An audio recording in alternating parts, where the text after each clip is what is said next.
The Cradle That Rocked by Itself. A story. There was a raging storm at sea. The wind howled and lashed around many a snug house in many a little town up and down the coast of Maine. Many a ship at sea was in trouble that night, and some were never heard from again. "I hear a baby crying out there," said a woman in one warm kitchen in one of those little towns. But the rest of the family said it was the wind howling, or seals maybe, for a frightened baby seal often cries like a baby. The woman said no, she knew in her heart it was a baby. "How could it be?" said the others. Nobody went out to look.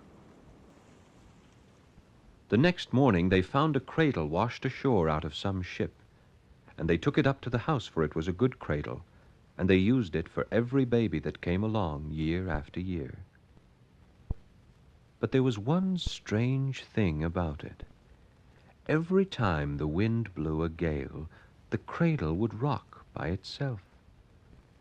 All by itself in the warm room, with the wind roaring outside, the cradle would rock just as if someone were sitting by it, gently rocking a child.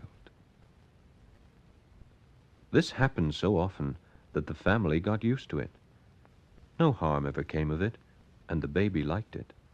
So they just got used to it and didn't mind. Then one time the woman's sister came to visit. As they were setting the table for supper one night, the sister glanced into the next room. "Who is that woman rocking the cradle?" she said. "Woman? That's no woman. The cradle rocks by itself." "It is too a woman," said the sister.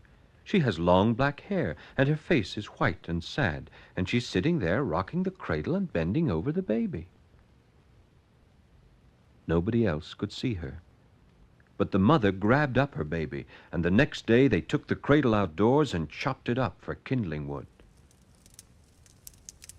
And when the wood was burning in the fire, they could hear some baby crying, somewhere, crying and crying for its cradle.